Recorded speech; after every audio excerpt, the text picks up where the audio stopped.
Peace, mercy, and blessing of Allah be upon you, my dear students. Today, again with Juan Verdades. Yesterday, we talked about the story elements. We learned the title, the author, or the retailer this time, and the genre, the meaning of the genre, and the theme of this week, or of the story. And there will be an exercise you will do at the end of the session, or after we finish. You will record the story elements or write them on a paper and send them on your portfolios on Class Dojo. And now let's move to today's lesson, which is reading the first two pages in this story, Juan Verdades.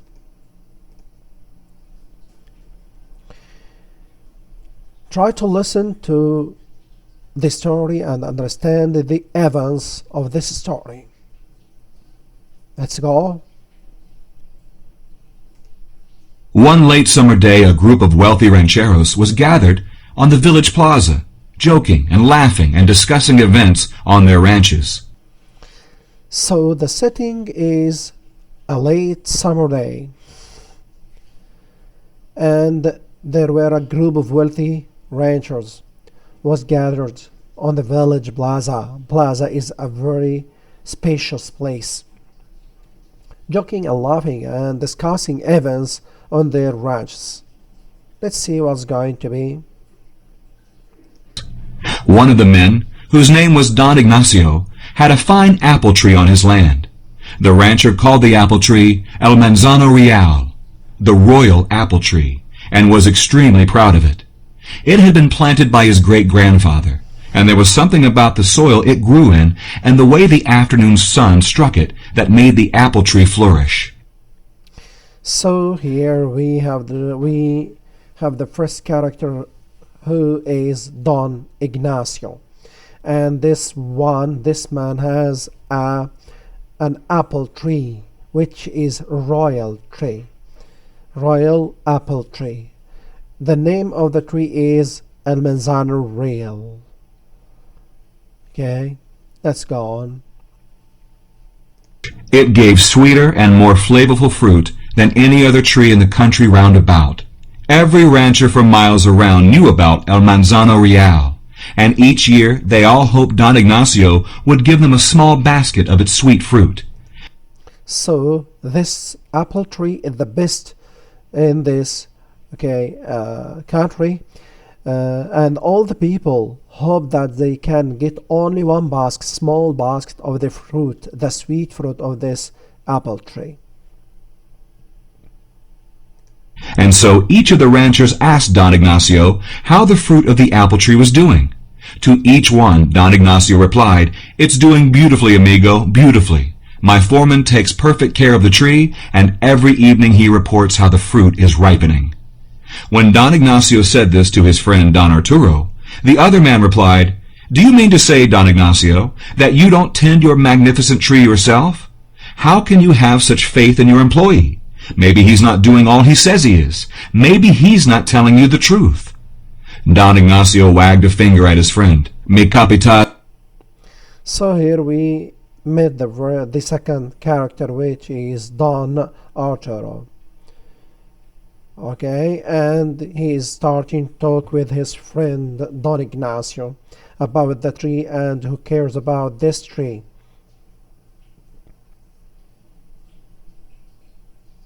Has never failed me in any way, he insisted. He has never told me a lie. "Are you sure, compadre?" said Don Arturo. "Are you sure that he has never lied to you?" "Absolutely certain, compadre. Absolutely certain. The young man doesn't know how to tell a lie. His name is Juan Valdez, but everyone calls him Juan Verdades because he is so truthful. I don't..."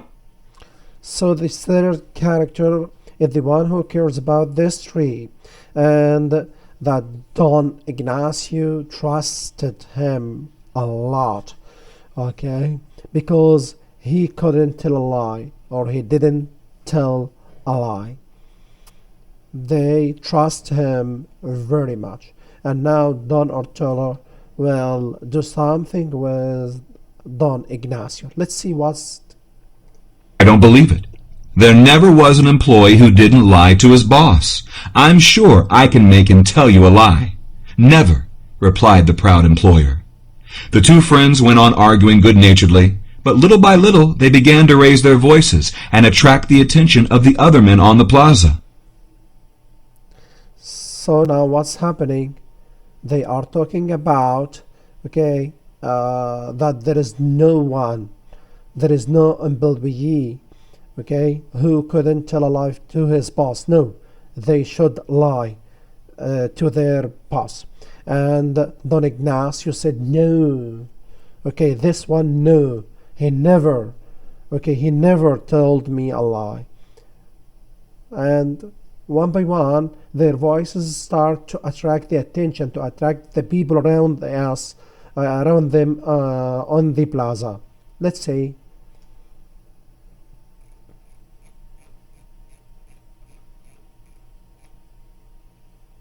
Finally, Don Arturo declared loudly, I'll bet you whatever you want that within 2 weeks at the most, I'll make this Juan Verdades tell you a lie. All right, replied Don Ignacio. It's a deal. I'll bet my ranch against yours that you can't make my foreman lie to me. so now we have a challenge. Okay, we have a challenge between Don Ignacio and Don Arturo. Okay, if Don Arturo be able to make Juan Verdades to tell a lie in 2 weeks, he will win the ranch of Don Ignacio. If not, he will give his ranch to Don Ignacio too. Okay, so today we started the story, or starting to know what the story will be about. So let's complete reading tomorrow, and now let's check the homework of yesterday, page 212. Folktale. What is the key features of a folktale? It's a traditional narrative story. It may contain a lesson, may have been passed down from generation, or originate from a particular culture. Okay, today, or this one, this tale is a tale from China. Long ago, in a village in China, lived a poor young girl named Me. Every day, Me gathered berries to sell at the market so she could buy food. One day, Me started for home when she saw a blue silk pouch lying on the ground. She opened it and found 12 beautiful, shiny pearls. She knew that someone must have lost it, so she decided to sit down and wait for the owner to appear. Me noticed a woman searched for something. Did you lose this watch? Me asked. Yes, I did. The woman answered. She grabbed the watch, opened it, and counted on the pearls. There were only 12 pearls in this pouch. I have 20 pearls. You must have stolen the rest. Me protested, but the woman continued to scream accusations. To scream accusations. Finally, the merchants urged them to have Judge Chen settle the dispute. When Judge Chen heard their story, he asked the woman, How many pearls do you lose? 20, she answered. Well, since you insist that you lost 20 pearls, the pouch cannot be yours. Me found it and tried to return it to its rightful owner, so she deserves to keep it. Now the first question. What words and phrases let you know this story is told in a storyteller voice? Storyteller voice. Someone else tells it. How do we know Yes, let's say number one, lived a poor young girl. So it is not the girl who is telling this story. Two, she. Yeah, the teller didn't say I or we. No, she. And number three, the name of the girl. Okay, the teller told us a name of someone else, me. Okay.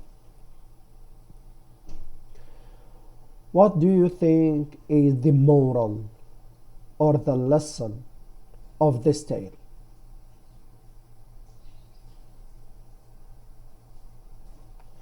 You shouldn't blame someone else if you don't have proof. Honesty is best. So these were the answers of yesterday's homework. Thank you for now and see you tomorrow, my dear students. Goodbye.